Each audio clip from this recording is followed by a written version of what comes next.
나이다. 아멘. 오늘 우리에게 주신 하나님 말씀은 에베소서 1장 11절로 14절입니다.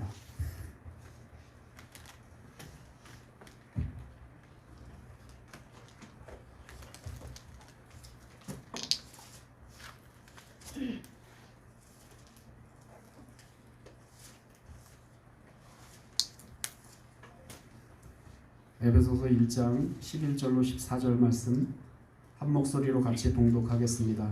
모든 일을 그의 뜻의 결정대로 일하시는 이의 계획을 따라 우리가 예정을 입어 그 안에서 기업이 되었으니 이는 우리가 그리스도 안에서 전부터 바라던 그의 영광의 찬송이 되게 하려 하심이라.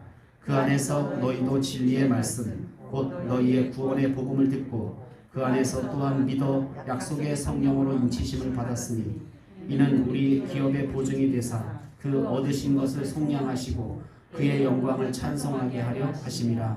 아멘. 시간 찬양 뒤에 찬양을 하나님께 올려드립니다.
우리가 보통 기업이라고 하면 쉽게 떠올리는 단어가 기업체, 또 중소기업, 대기업 이런 것을 우리가 기업이라고 생각될 겁니다. 제가 오늘 설교 제목을 하나님의 기업이라고 했는데 우리가 쉽게 흔히 생각하는 이 기업할 때 이 기업이 쓰는 단어가 여기 앞에 보시면 저 기자가 무슨 기자죠? 깨알 기자인가요? 네. 그래서 우주가 할 텐데 이거 무슨 기자니? 세울기. 네. 이렇게 어떤 영리나 목적을 향해서 이렇게 세우는 것. 그래서 영어에는 컴퍼니라고도 하고 코퍼레이션이라고 하는 이 기업. 우리가 보통 생각하는 기업은 이런 기업을 쓰는데 오늘 본문에 나오는 기업은 이 기업하고는 좀 다른 기업입니다. 이건 무슨 기자죠? 터기자. 그래서 터 그러면 땅 그것을 의미하죠. 그래서 대대로 이어오는 어떤 재산이나 유산 이런 것을 가업을 가리켜 우리가 보통 기업이라고 할 때 이 터기자를 쓰게 되는데 영어에서는 역시 이너턴스하고 헤리티지 뭐 이런 말로 우리가 보통 기업이라는 그 유산이라는 말을 우리가 보통 이제 사용하게 됩니다. 구약에서 보통 여호와의 기업이라고 할 때 주로 그 여호와의 기업은 뭐였냐면 부동산, 땅이 보통 이제 여호와의 기업이었습니다. 그래서 이스라엘 백성들은 출애굽해서 가나안 땅을 정복한 후에 12지파가 제비를 뽑아서 각 지파별로 기업을 분배받게 되지요. 그때 물론 12지파 중에 그 12지파가 다 분배받은 것이 아니라 한 지파는 빼놨죠. 어느 지파인지 아시나요? 레위 지파는 그 땅 분배를 하지 않았어요. 그러면서 레위 지파들은 이제 이스라엘 백성들이 드리는 그런 헌물을 통해서 너희들은 먹고 살아라. 11조를 가지고 너희는 먹고 살아야 된다. 라고 이렇게 하시면서 특별히 레위 사람들은 여호와가 너희의 기업이다. 라고 이렇게 말씀하시게 됩니다. 신명기 18장 1절 2절 말씀입니다. 같이 읽습니다. 레위 사람 제사장과 레위의 온 지파는 이스라엘 중에 분깃도 없고 기업도 없을지니 그는 여호와의 화제물과 그 기업을 먹을 것이라. 그들이 그들의 형제 중에서 기업을 가지지 않을 것에서 그들의 기업이 되시니니 그들에게 말씀하시는가 같으니라. 이렇게 이스라엘 백성들에게 있어서 지파들에게 12지파에게 중요한 것은 이제 하나님이 물려주신 땅. 그래서 그 땅을 이렇게 여러분 돈을 많이 벌으면서 그 땅을 이렇게 계속 확장해 나가면 땅이 줄어들기 때문에 그 땅을 어떻게 했습니까? 50년마다 이제 신년제도를 통해서 다시 원위치 되도록. 왜냐하면 오늘날 같이 이렇게 돈 많이 번 사람이 다 그 이스라엘 전역의 땅을 다 차지해 버리면 다른 지파들은 대대로 하나님으로부터 받은 유산인데 이걸 누리질 못하는 거야. 그래서 50년째 되는 희년에는 다 모든 것이 원위치로 돌아가도록 이렇게 희년 제도를 만드신 이유도 바로 여호와께서 주신 기업인 이 땅을 유지하도록 그렇게 명하셨다라는 겁니다. 땅이 이렇게 하나님 주신 기업일 뿐만 아니라 구약에서는 또 사람이 하나님 주신 기업이다라고 이렇게 말씀하고 있습니다. 생각해 보세요. 사실 땅만 있고 땅은 굉장히 많아 나한테. 그런데 나한테 자식이 없어. 그럼 어떻게 될까요? 그 땅은 그 땅은 그냥 없어지게 된다라는 겁니다. 그래서 이스라엘 백성들에게 땅뿐만 아니라 이 자녀, 사람도 하나님이 주신 기업이다라고 이렇게 생각했어요. 그래서 시편 127편 3절 보면 같이 읽습니다. 시작. 보라 자식들은 여호와의 기업이요 태의 열매는 그의 상급이다. 땅뿐만 아니라 땅을 주셨으면 자녀도 주셔야 그것이 대대로 기업이 될 수 있다는 사실입니다. 자식이라는 그런 기업이 있을 때에만 토지나 가옥이나 산업이 기업을 여호와의 하나님께서 주신 기업을 지킬 수 있기 때문에 구약에서는 굉장히 자녀를 소중히 여겼다라는 겁니다. 그런데 이제 이스라엘 백성들이 그 구약에 보면 바벨론 포로 생활을 하게 됩니다. 왜 바벨론 포로로 끌려갔죠? 하나님 주신 명령을 지키지 않고 우상을 숭배하는 것 때문에 결국 바벨론으로 이제 끌려가게 됩니다. 포로로 끌려가게 됩니다. 나라를 잃어버렸어요. 그리고 거기 가서 나라를 잃어버렸다는 얘기는 뭐예요? 땅을 잃어버렸다는 얘기. 또 한 가지는 뭐 전쟁통에 뭐 고아와 과부들 객이 많이 생겼어요. 이 얘기는 자식도 잃어버리게 됐다는 거예요. 그러면서 이스라엘 백성들 속에 변화가 일어납니다. 어떤 변화가 일어나냐면 이게 땅이 이게 다 기업이 아니구나. 이 자녀가 다 기업이 아니구나. 정말 기업 중에 기업은 뭐다? 아직 여러분 그 뭐가 기업일까요? 그들이 생각해낸 기업은 하나님이 기업이시구나. 하나님이 계셔야 하나님 잃어버리면 다 잃어버리는 거구나. 그러니까 이 바벨론 포로 생활하면서 결국 그들이 깨닫고 발견한 것은 그런 거였어요.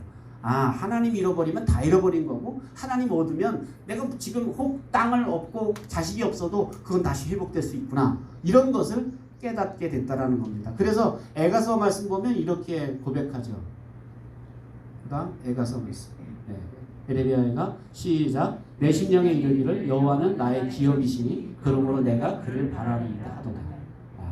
이렇게 구약에서 보면 땅을 통해서 또 자녀를 통해서 기업이 내려오다가 결국 바벨론 그들이 포로 생활을 거치면서 하나님이 우리의 기업이시구나 라는 이런 생각을 갖게 됐다라는 겁니다. 저는 이런 흐름을 가지고 이제 신약에 넘어와서 이 에베소서에서 이 하나님의 기업 이야기를 하고 있는데, 하나님의 기업이 뭔지 오늘 은혜를 함께 나누려고 합니다. 먼저 에베소서 1장 11절 말씀 같이 보겠습니다. 시작. 모든 일을 그의 뜻에 결정대로 일하시는 이의 계획을 따라 우리가 예정을 입어 그 안에서 기업이 되었으니. 그의 기업이 되었으니, 그 안에서 기업이 되었으니. 따라합시다. 기업이 되었으니. 누가? 우리가? 네. 우리가 뭐가 됐다고요? 하나님의 기업이 됐다라는 거예요. 구약에서는 하나님이 우리의 기업을 주셨는데, 신약에서는 우리가 하나님의 뭐가 됐다? 기업이 됐다. 여기 됐다라는 건 수동이잖아요. 예. 내가 기업을 뭔가 삼은 게 아니라 내가 기업이 하나님의 기업으로 들어가게 됐다라는 것을 말씀하고 있다라는 겁니다. 사도 바울은 앞에서 하나님이 택하신 사람들에게 주시는 신령한 복이 얼마나 대단한지, 입에 뭐가 나도록, 거품이 나도록 그렇게 열심히 하나님이 우리에게 주신 신령한 복이 얼마나 대단하고 얼마나 놀라운지에 대해서 앞에서 이야기했습니다.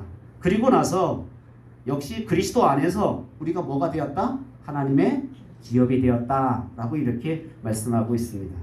이 기업이 되었으니 라는 단어는 클레로라는 말인데, 이 클레로라는 말은 클레로스라는 제비 뽑다 이런 말에서 왔어요. 이 제비 뽑다. 그러니까 이 말을 우리가 해석해 보면 제비 뽑기로 내가 하나님의 제비에 뽑혔다 뭐 이런 의미다라는 거예요. 그러니까 아마 바울은 이런 생각을 했던 것 같아요. 구약의 이스라엘 백성들이 이렇게 제비 뽑기 해서 어떻게 했어요? 가나안 땅에 12지파로 땅을 분배받았잖아요. 제비 뽑았어요. 그래서 그 제비 뽑는 것은 누가 뽑는다 그랬어요? 구약의 사상은 하나님이 제비를 뽑아 주신다 그랬어요. 그러니까 바울은 그 생각을 하면서 이 구약의 제비 뽑기로 땅을 기업을 받았던 생각을 하면서 이제 거꾸로 하나님이 제비를 뽑았는데 누가 뽑혔다? 너희가 뽑혔다라는 거. 에베소 사람들아, 너희가 바로 하나님으로부터 뽑힌 사람이야. 이 세상에 많고 많은 사람들 중에, 수많은 사람들 중에 하나님이 너를 선택해서 제비 뽑았다라는 거예요. 오늘 아침에 제가 잘 아는 교수님 간증을 듣는데, 그 간증에서 이 교수님이 워낙 숫기가 없어요. 그래서 묻는 말 아니면 이게 강의 시간에도 이렇게 묻는 말 아니면 대답을 잘 안 하는 분이야. 그런데 이분이 이제 이렇게 그 성지순례를 이렇게 가게 됐는데, 에집트 또 요르단 이렇게 해서 갈릴리까지 들어가게 됐는데, 그 성지순례를 하시다가 거기서 바로 옆 사람을 만났는데 자기와 비슷한 연배, 근데 예수 안 믿고 그 누님이 자기 동생인 이 남동생을 예수 믿게 하려고 어떻게 성지순례 돈을 들여가면서 성지순례 들고 간 거예요. 그런데 이 남동생은 고등학교 지리 선생님이야. 지리 선생님이니까 자기는 이제 모든 거 가면서 지리학적으로 이제 그런 것들을 이제 쭉 얘기해요.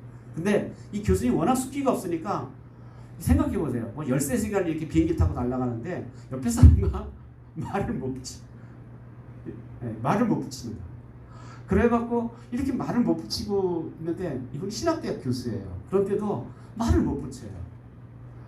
그런데 말을 못 붙이고 이렇게 가다가 결국 13시간을 날아갔어요.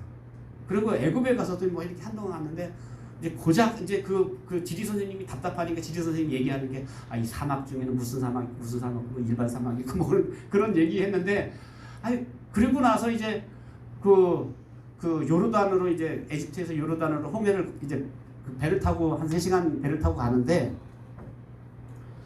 다 이렇게 가판 위에 있다가 바람이 너무 세게 불고 그러니까 다 추우니까 12월 말이니까 추우니까 다 이제 가판 밑으로 내려갔는데, 가만 돌아보니까 자기가 그 남자만 거기 가판위에 있더래요. 그래서 아무래도 가만히 있으면 저 사람 또 자기한테 다가와서 말 걸 것 같으니까 자기가 미리 피해서 이제 그 가판 밑으로 들어가서 내려갔더니 자리가 두 자리밖에 안 남았더래요. 그래서 그 자리가 딱 앉았는데 자기 옆에 한 자리가 비었는데 얼마 있다 그 남자가 내려가고 자기 옆에 앉으라는 거예요. 그래서 그때 정말 기도를 했대요. 하나님, 내가 명색이 CC 출신인데 PC 다닐 때 그렇게 내가 사역이 전도하고 그랬는데 내가 이렇게 워낙 사람이 숫기가 없으면 그럴 수 있거든요. 그래서 이제 기도하다가 무슨 얘기 할까 하다가 이제 그 얘기를 했대요. 아유, 집 떠나서 고생이 많지요. 아유, 빨리 집에 돌아가는데 벌써 한 일주일 지나니까 빨리 집에 가고 싶네요. 뭐 이런 얘기 이제 교수님이 이제 이야기를 시작했대요. 그러면서 이제 주거니 받거니 얘기하다가 그러다가 이제 언뜻 생각이 났대요. 집 얘기하다가 볼일 안 되면 안 될 텐데 하고 어떻게 복음으로 넘어가야 되나 얘기하다가 이런 생각을 했대요. 근데 우리 인생도 보면 저도 이제 60 가까워지는데 인생도 보면 언젠간 집으로 돌아가야 되는데 돌아갈 집이 있는 사람은 행복하겠지만 자기 집 돌아갈 집이 없는 사람은 얼마나 불행한지 모르겠다. 이 얘기를 했더니 뭔가 이렇게 집중하는 것 같대요. 표정이. 그래서 쭉 이제 그런 얘기에서 우리 인생에도 성경에 보면 하나님의 집이 있고 예비한 집이 있고 그러면서 쭉 이제 설명을 했대요. 그리고 굉장히 감명을 받은 것 같더래요. 그래도 이제 여전히 교수님 숫기가 없으니까 끝마무리를 못하고 그리고 이제 배에서 내려서 이제 갈릴리 요르단 거쳐서 갈릴리 들어갔는데 갈릴리 들어가서 이제 갈릴리 바다 그 갈릴리 호숫가에 이제 숙소에서 이렇게 사는데 그 누님이란 분이 막 뛰어왔더래요. 교수님. 그래서 왜 그러냐 빨리 저 세례 달라고. 뭔 세례를 주냐고 그랬더니 자기 그 동생이 남동생이 지금 저 신앙 고백을 했다라는 거예요. 그러니까 신앙 고백했으니까 아예 갈릴리 이 바다에서 세례를 그래서 그 교수님이 결국 갈릴리 바다에서 세례를 주게 됐다라는 그 간증을 제가 오늘 아침에 들으면서 그래요. 정말 어떻게 보면 인생이 이렇게 선택되는 건 그 사람의 노력과 힘으로 안 되고 어떻게 그 신학대학 교수 옆에 그 자리에 앉아서 결국은 하나님에 대한 복음을 듣게 되고 마음이 열리게 되고 그래서 결국 세례받고 구원받는 그런 길로 들어갈 수 있었다라는 사실입니다. 이렇게 어떻게 보면 선택됐다라는 거예요. 하나님에 의해서 픽업됐다라는 거예요. 하나님은 나를 뽑으셨다라는 그런 의미로 클레로라는 말을 이제 사도 바울이 사용하게 됐다라는 겁니다. 이렇게 특별히 많고 많은 사람들 중에 하나님께서 하나님의 제비뽑기에 여러분이 당첨되셔서 여러분이 하나님의 자녀가 되었고 또 하나님의 기업이 되었다. 하나님의 소유가 되었다라고 이렇게 사도 바울은 말하고 있습니다. 특별히 하나님께서 여러분을 하나님의 것으로 삼으셨다라는 겁니다. 그래서 그 안에서 기업이 되었으니 라는 말은 하나님이 나를 선택하셔서 하나님의 것으로 하나님의 소유로 나를 삼으셨다라는 그런 의미입니다. 이 단어, 이 클레로라는 이 단어는 유일하게 성경에서 여기서만 사용돼요. 그러니까 사실은 신약 성경에서 그러니까 바울이 구약을 잘하는 바울이 이 하나님에 의해서 뽑혔다라는 그런 의미를 여기서 사용해주고 있다라는 겁니다. 그러면 하나님의 기업으로 선택받았다는 거, 하나님의 소유로 선택받았다는 게 그게 뭐가 그렇게 대단할까요? 어떤 분은 하나님이 나를 선택해 주신 것 때문에 막 감사하고 감격하고 만족하는 분도 있지만 또 어떤 분들은 하나님 왜 나를 선택해서 내가 이렇게 주일날 교회도 나가야 되고 이렇게 힘들게 만들지 모르겠다고 투정 부리는 사람도 혹 있을지 모르겠어요. 하나님이 선택받았다는 게 얼마나 대단하고 얼마나 놀라운지를 모르면 이렇게 또 주일이야? 벌써 예배 드려야 돼? 또 드려야 돼? 하고 이렇게 짜증스럽게 주님 앞에 나오는 사람이 있을 거예요. 그런데 하나님이 선택하신 것이 너무 놀랍고 너무 대단한 걸 안 사람들은 예배 드리는 게 기쁘고 예배 드리는 시간이 기다려지고 이럴 수밖에 없다라는 겁니다. 여러분, 하나님이 여러분을 선택해서 여러분을 하나님의 것으로 하나님의 소유로 삼았다는 의미가 뭘까요? 신명기 32장 9절 10절 말씀 보겠습니다. 시작. 여호와의 분깃은 자기 백성이라 야곱은 그가 택하신 기업이로다. 여호와께서 그를 황무지에서 짐승이 부르짖는 광야에서 만나시고 호위하시며 보호하시며 자기의 눈동자같이 지키셨도다. 하나님의 소유가 됐다는 의미가 무슨 의미예요? 하나님이 어떻게 하신다? 호위하시고 지키신다라는 거예요. 보호하신다라는 거예요. 어떻게 보호하신다? 눈동자같이 보호하시겠다. 왜 그럴까요? 하나님 것이니까. 여러분도 여러분의 것을 얼마나 잘 챙겨요, 그죠? 아니에요? 여러분의 것이 막 어디 있다면 그거 얼마나 누가 어떻게 할까봐 굉장히 챙길 거예요. 에?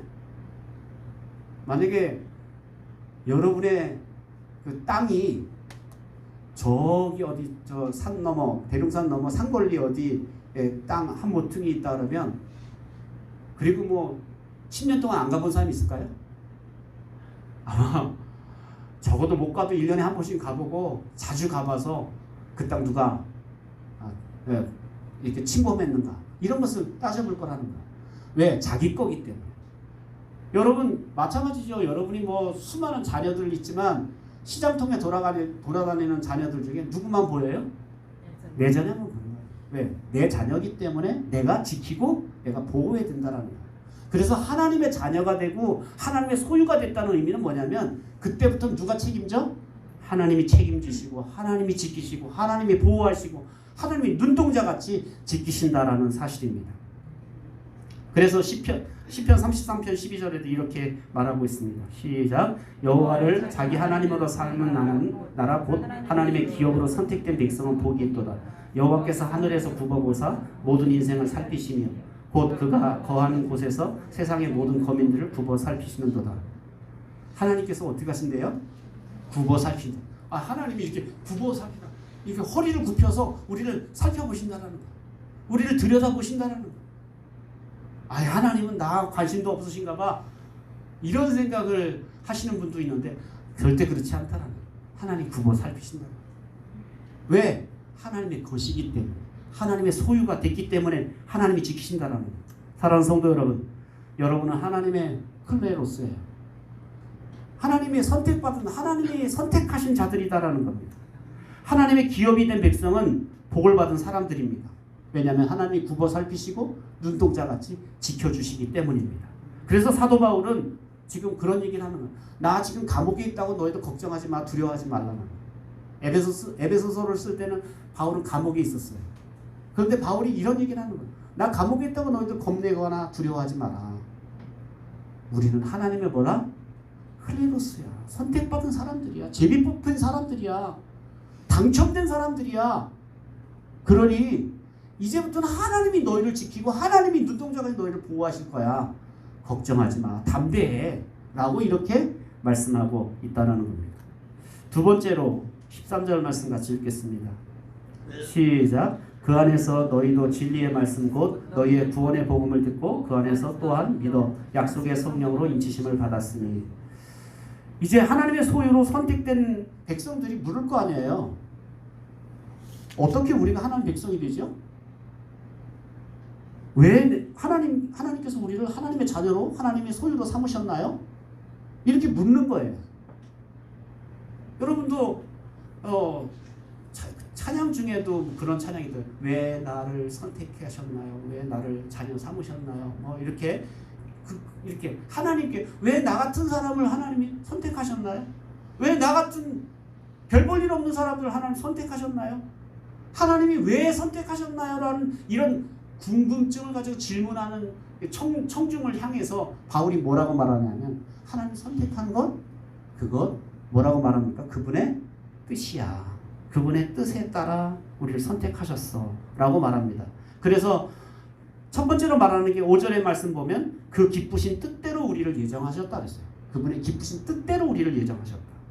그리고 9절에도 보면 그의 뜻, 그의 기뻐하심을 따라 때가 찬 경륜으로 우리 이루신 것이다 라고 말하고 11절에도 오늘 뭐라고 말합니까? 모든 일에 그의 뜻이 결정대로 일하시는 이의 계획을 따라.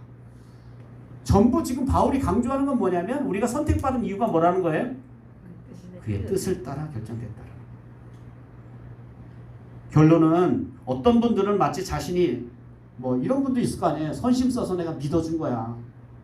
자꾸 마누라가 교회 나가자 그러니까 내가 선심 써주듯이 내가 교회 나와준 거야. 너 나한테 스틀기만 해봐. 나 교회 안 나갈 거야. 뭐 이렇게 이게 선심 써주는 것처럼 교회 나오시는 분도 혹 처음엔 있을 수 있어요. 뭐 아이들도 그렇잖아요. 뭐 선심 써주듯이 교회 나와요. 그래서 엄마가 뭐 안 준다 그러면 나 교회 안 가. 아 그게 뭐 무기인가 봐. 교회 안 나간다는 게 무슨 무기 같아.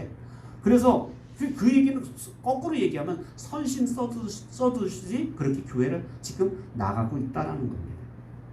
그런 사람도 있다라는 거예요. 선심 써두시 나가고 어떤 사람은 내가 이렇게 하나님 자녀가 된 게 내가 이렇게 대단하기 때문에 내가 이렇게 하나님의 선택받을 만하기 때문에 하나님이 아마 나 안 선택해서 손해보셨을걸? 뭐 이런 생각하면서 자기가 굉장히 대단하기 때문에 선택받았다고 생각하는 사람들이 있을 수 있는데 바울은 그런 사람들에게 뭐라고 말합니까? 그게 아니라 결론은 뭐라고 하는 거예요?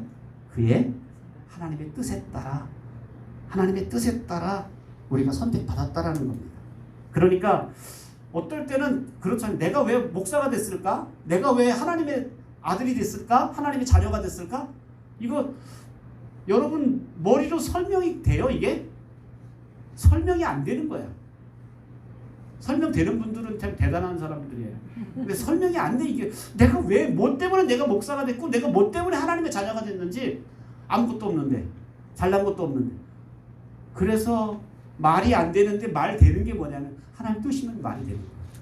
하나님 뜻에 따라 너가 선택됐다라는 거야. 하나님 뜻에 따라 너 목사가 됐다라는 거야. 뭐 바울도 마찬가지 아니겠어요? 이 일을 다른 사람이 굉장히 많았어요. 아이 너가 말도 서툴고 설교도 제대로 못하면서 어떻게 네가 사도야 하면서 막 시비 거는 사람이 많았어요. 너 눈도 침침해서 잘 보지도 못하잖아. 이 시비 거는 사람이 많았어요. 근데 사도 바울은 당당한 게 뭐냐면 난 뭐가 잘나서 내가 뭐 대단해서 내가 사도로 선택받는 게 아니라 그분의 뜻대로 따라합시다. 그분의 뜻대로 여러분이 선택받은 거야. 그분의 뜻대로 여러분이 제비뽑기를 당해서 당첨된 거야. 그렇다면 그분의 뜻대로 됐다라고 생각하면 우리는 더 이상 우리 자랑할 것도 없고 내가 또 너무 못났다고 그것 때문에 스스로 내가 자포자기할 필요도 없다라는 거예요. 왜? 나를 선택하신 것은 하나님 뜻대로 내가 선택받았다라는 사실입니다. 그런데 선택받았는데 어디서 선택받았다고 말합니까? 그리스도 안에서. 그리스도 안에만 들어가 있으면 그리스도 안에만 속해 있으면 그리스도와 한 운명 공동체가 돼서 도매금으로 우리도 같이 그리스도 안에 들어가 있으면 그리스도와 함께 도매금으로 넘어가는 거예요. 우리도 하나님 자녀가 되고 우리도 하나님의 기업이 되고 우리도 하나님의 자녀로서 특권을 얻게 됐다라는 사실입니다. 그러면 이렇게 그분의 뜻대로 우리가 하나님의 소유가 됐다면 하나님의 기업이 됐다면 이거 그분의 뜻 이게 좀 불명확해요. 그렇지 않아요? 권사님 어떻게 자녀가 됐어요? 라고 물었더니 하나님 뜻대로요. 근데 하나님 뜻 이게 보여요? 안 보여요? 하나님 뜻 우리가 알아요? 몰라요? 잘 몰라요. 다 몰라요. 근데 어떻게 구원받았어요? 하나님 뜻대로요. 어떻게 선택받았어요? 하나님 뜻대로요. 그래서 바울이 두 번째로 강조하는 게 뭐예요? 하나님 우리를 뜻대로 선택할 제비 뽑은 것뿐만 아니라 13절 14절입니다. 뭐 하셨는지 13절 14절 시작. 그 안에서 너희도 진리의 말씀 곧 너희의 구원의 복음을 듣고 그 안에서 또한 믿어 약속의 성령으로 인치심을 받았으니 이는 우리 기업의 보증이 되사 그 얻으신 것을 속량하시고 그 영광을 찬송하게 하려 하십니다. 그분의 뜻 안에서 소유가 됐더니 하나님의 기업이 됐는데 이거 약간 좀 불명확해. 그러니까 사도 바울이 한 가지 더 덧붙여서 이야기하는데 누구를 데려오시죠? 성령님을 데려오십니다. 성자 예수님 안에서 너 그분의 뜻대로 구원받았다. 요거 가지고 아직도 완벽하게 설명이 안 되니까 이제 성령님을 모시고 와요. 그래서 성령님에게 해당되는 단어 세 가지가 나오죠. 약속의 성령, 또 인치심, 보증. 약속의 성령께서 이제 우리에게 우리가 하나님의 뜻에 따라서 이렇게 자녀가 된 것이 약속에 의해서 약속의 성령에 의해서 우리가 이렇게 그것이 우리에게 주어졌다. 또 한 가지 그 약속의 성령은 약속일 뿐만 아니라 뭐라? 인치심이다. 인친다는 게 뭐예요? 이는 도장이에요, 도장. 그래서 도장 찍는다. 누가? 성령께서 도장을 찍어주신다는 거예요. 이제 두 번째로 이게 확인해야 될 것은 뭐냐면 우리는 그분의 뜻에 의해서 기업이 됐어요. 두 번째로는 뭐가 있어? 그분이 도장 찍어주시는 게 있어요. 어떻게 도장은 보여요? 도장도 역시 마음의 심령에다 새겨주는 거예요. 그런데 이 성령의 인치심이 있고 또 세 번째 뭐가 있어요? 이는 우리의 기업의 보증이 되사. 보증. 성령께서 뭘 서주신다는 거예요? 보증서 주시는 거예요. 보증서. 그러니까 우리가 하나님의 기업이라는 걸 성령께서 약속해 주셨고 그 다음에 도장 찍어 주셨고 그 다음에 보증해 주시는, 이렇게 완벽하게 우리가 하나님의 소유가 됐다는 것에 대해서 말씀하고 있다는 겁니다. 하나님은 우리에게 성령을 보내주시면서 단지 우리가 마지막 유산만 약속하신 것이 아니라 실제로 이렇게 우리가 그 하나님의 뜻대로 하나님의 소유가 됐다는 것을 맛보며 살 수 있도록, 맛볼 수 있게 성령님이 임하신 이유는 뭐냐면 우리가 그것을 느껴야 돼. 그냥 머리로만 나 하나님 뜻대로 구원받았어 이거 안 돼. 내가 성령을 보내주셔서 아예 그 보증도 보여주시고 그 인친 것도 내가 경험하게 만들어 주셨다라는 사실입니다. 세 번째로 12절 14절입니다. 12절과 14절 시작. 이는 우리가 그리스도 안에서 전부터 바라던 그의 영광의 찬송이 되게 하려 하십니다. 이는 우리 기업의 보증이 되사 그 얻으신 것을 속량하시고 그의 영광을 찬송하게 하려 하십니다. 자, 우리는 원래는 저 바깥에 있었던 사람 외인들이었어요. 이방인들이었어요. 그런데 어디로 들어왔어요? 우리가? 그리스도 안으로 들어왔어요. 그리스도 안에 들어왔더니 그리스도와 더불어서 그리스도와 도매금으로 우리는 뭐가 됐어요? 하나님에 의해서 선택받았어요. 하나님의 소유로 선택받았어요. 그 하나님의 소유로 선택하신 것은 결론적으로 그분의 뜻에 따라서, 또 그분의 뜻에 따라서 우리가 하나님의 소유가 된 다음에 성령께서는 어떻게 하셨어요? 약속해 주셨고 또 인쳐 주셨고 그리고 보증해 주셨다. 그러면 우리가 하나님의 소유가 됐다면 이제 세 번째로 뭐가 중요할까요? 나 하나님의 소유가 됐어. 나 하나님의 기업이 됐어. 이제 내가 그 다음에 뭐가 중요할까요? 이제 그것은 끝이에요. 내가 하나님의 기업이 됐어. 하나님 소유가 됐어. 나 이제 뭐 해야 될까요? 나 어떻게 살아야 될까요? 나 무엇을 해야 될까요? 나 어떤 삶을 이제부터 살아야 될까요? 왜 그런 질문을 던지는 게 합당하냐면, 내가 옛날에 저 마귀의 소유 있을 때는 당연히 뭐 마귀가 시키는 대로 살았지. 그런데 이제 소유권이 바뀌었어. 내 소유권이 누구한테 넘어갔어? 하나님께 어떤 분은 심각하게 내가 소유권이 넘어갔는지도 모르고 그냥 사시는 분들이 있어. 그러니까 소유권이 내가 이제 마귀에게서 세상에서 하나님에게로 넘어간 줄 모르니까 계속 마귀짓 하는 거야. 계속 세상을 따라가는 거야. 그런데 이제는 우리가 더 이상 세상의 소유가 아니라 누구의 소유야? 하나님의 소유가 됐어요. 그럼 질문해야죠. 이제는 어떻게 살아야 되죠? 나 이제부터 하나님의 사람이 되는데 어떻게 살아야 돼요? 이거 심각하게 여러분 물어보셔야 되는 거야. 안 물어보시고 지금까지 살아오신 분들은 이제 나 주님 이제 하나님 소유가 됐다는데 나 이제 어떻게 살아야 돼요? 어떻게 살아야 돼요? 어떻게 살아야 된다고 말합니까? 12절에도 보니까 그의 영광의 찬송이 되게 하려 하십니다. 14절에도 그의 영광의 찬송이 되게 하려 하십니다. 그러니까 우리가 이렇게 하나님의 소유가 되고 하나님 기업이 된 것은 우리의 노력이나 우리가 잘나서가 아니라 그분의 뜻 안에서 우리가 선택받았다면 이제 복받은 우리들이, 이런 복을 받은 우리들이, 이런 하나님의 소유가 된 백성들이 어떻게 살아야 될까요? 사도 바울은 3번씩이나 반복해서 하나님의 영광에 대해서 언급하게 됩니다. 6절 말씀 보시죠. 지난 시간에 들었던 6절 시작. 이는 그가 사랑하시는 자 안에서 우리에게 거저주시는 바 그의 은혜의 영광을 찬송하라. 뭘 찬송하라? 은혜의 영광을 찬송하라. 12절에 시작. 이는 우리가 그리스도 안에서 전부터 바라던 그의 영광의 찬송이 되게 하려 하십니다. 여기 무슨 찬송? 영광의 찬송이 되게 하라. 세 번째 14절에 시작. 이는 우리 기업의 보증이 되사 그 얻으신 것을 속량하시고 그의 영광을 찬송하게 하려 하십니다. 하나님의 영광을 찬송하는 것, 이것이 바로 하나님의 소유가 된 우리들이 해야 될 중요한 일이라는 거예요. 그래서 제가 아까 기도 시간에 우리가 예배하는 것이, 구원받은 사람으로서 예배하는 것이 가장 우선순위가 되어야 되는 이유는 뭐냐면, 그래서 우리 조상들이 이걸 알았기 때문에 예배 드리는 것 때문에 목숨도 바치고 예배 드리는 것 때문에 때로는 순교도 당하고 그랬어요. 우리는 지금 코로나 때문에 예배가 많이 무너지고 있지만 적어도 하나님에 의해서 소유가 된 하나님의 뜻대로 부르심을 받은 우리들 속에 해야 될 최고의 일이라고 한다면 그건 뭐냐? 영광을 찬송하는 일, 영광을 높이는 일이에요.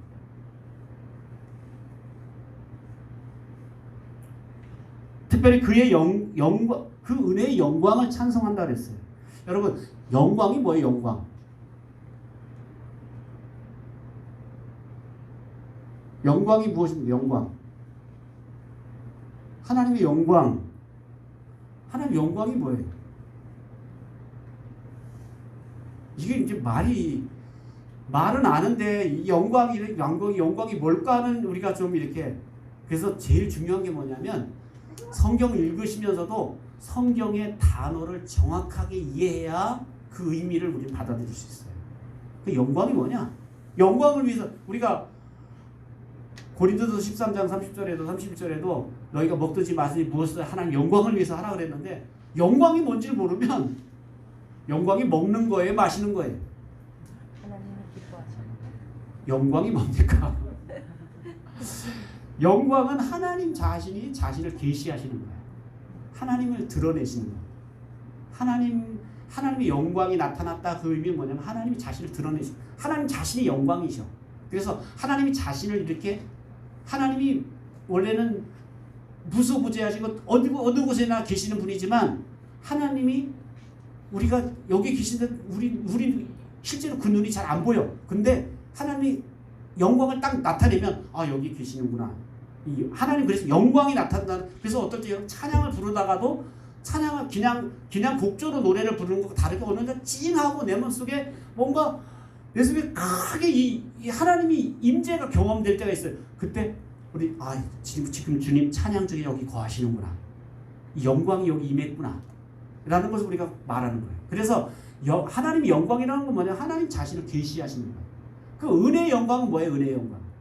하나님 자신이 은혜라는 것을 보여주시고 나타내신 거예요. 내가 정말 내가 이렇게 선택받은 게 하나님의 은혜구나라는 것을 어떤 사람은 평생 신앙생활에서 못 느끼는 사람이 있어요. 난 뭐 할 만큼 해서 내가 노력해서 신앙생활 하는 거고 내가 잘나서 이렇게 내가 교회 좀 나와주는 거지 하면서 자기가 은혜로 내가 이렇게 구원받았다는 걸 몰라요. 그러니까 은혜의 영광이 그런 분들에게 나타내요. 하나님이 정말 은혜로운 분이라는 것을 나타내는 게 바로 은혜의 영광이에요. 그러니까 그 은혜의 영광을 찬미하며 사는 것이 바로, 다른 말로 바꾸면 하나님 은혜에 대해서 내가 깨닫고 그 은혜에 내가 말과 내 삶을 통해서 영광을 돌리는 것, 찬송을 올려드리는 것, 이것이 바로 우리가 은혜의 영광을 나타내는 삶이다라는 거예요. 그리고 여러분이 그렇게 은혜의 영광을 나타낼 때, 찬송을 할 때 다른 사람들도 그것을 보고 찬양하게 되는 것입니다. 이것이 바로 하나님께서 하나님 백성들을 오늘 선택해서 자기 소유로 삼으신 목적이다라고 이렇게 말하고 있습니다. 오늘 본문의 기업이라는 말은 상속 혹은 유산이라는 말인데, 하나님이 우리에게 물려주신 천국의 상속이 얼마나 큰 분량인지 그것을 소망하면서 이 세상에 좀 환란이 있고, 지금 예수교회는 큰 환란이 있고 어려움이 있는데, 예수 믿는 것 때문에 좀 어려워도, 예수 믿는 것 때문에 좀 힘들어도 우리에게 주어진 영광의 이 은혜가 너무너무 크기 때문에 견디며 살아라. 그 소망 바라보며 살아라. 이겨야 된다. 견뎌야 된다. 이것을 지금 사도 바울은 말해주고 있습니다. 그리스의 그 선박왕 중에 오나시스라는 사람이 있었어요. 그 오나시스에게는 외동딸 하나가 있었어요. 그런데 이 오나시스가 수백 달러, 수십억 달러. 그러니까 이 사람 돈을 헤아릴 수가 없을 정도로 큰 부자야.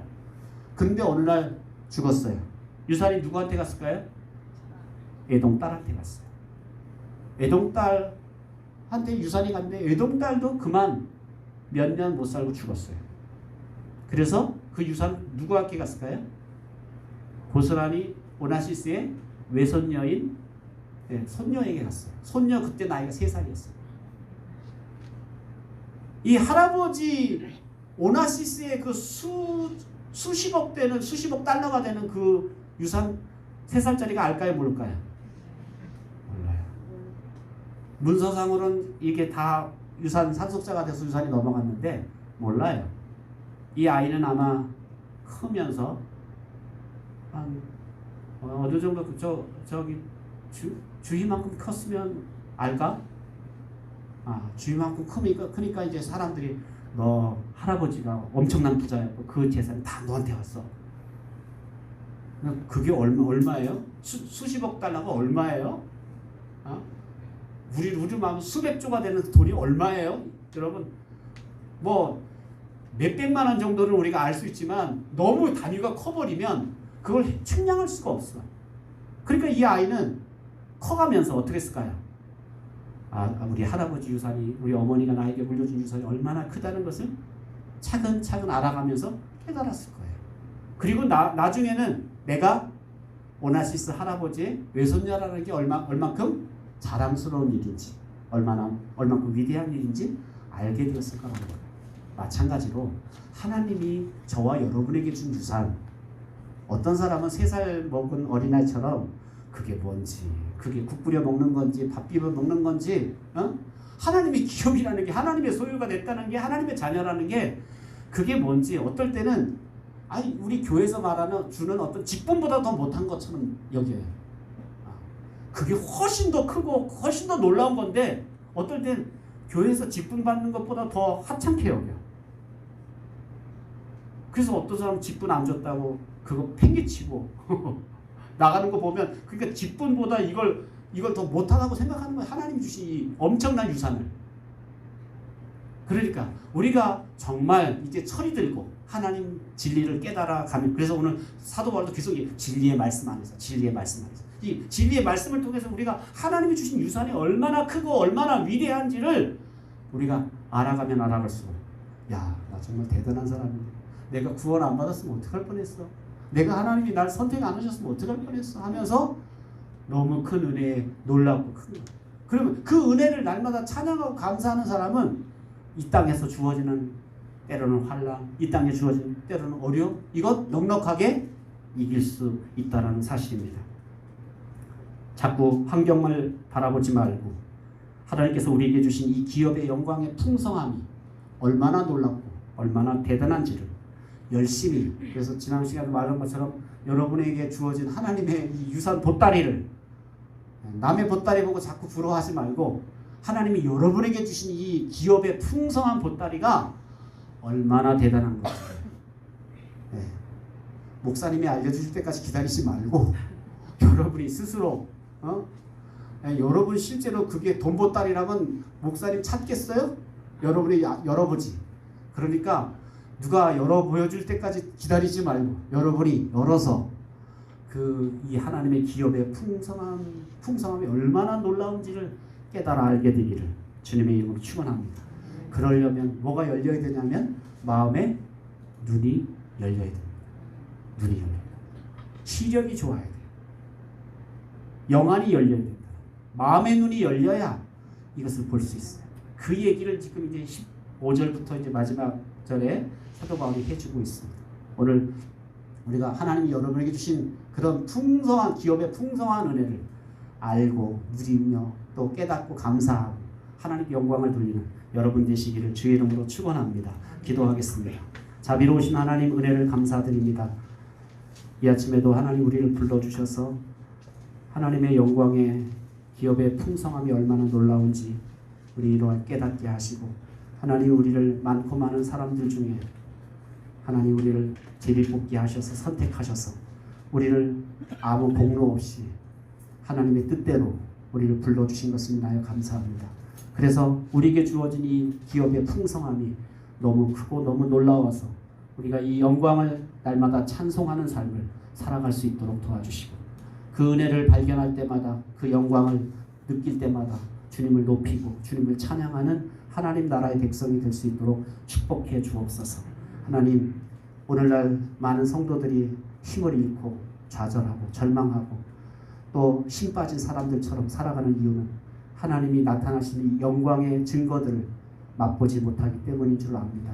하나님 힘써 하나님 앞에 부르짖게 하시고 힘써 하나님 앞에 찾게 하시고 그래서 영광의 그 풍성한 하나님 우리가 만나고 경험하고 맛볼 수 있도록 은총을 베풀어 주옵소서. 그래서 그 하나님을 높이고 찬양하는 삶 때문에 내 피곤도 내 지침도 내 질병도 다 이기고 우리가 승리할 수 있도록 축복해 주옵소서. 감사하며 예수님의 이름으로 기도하옵나이다.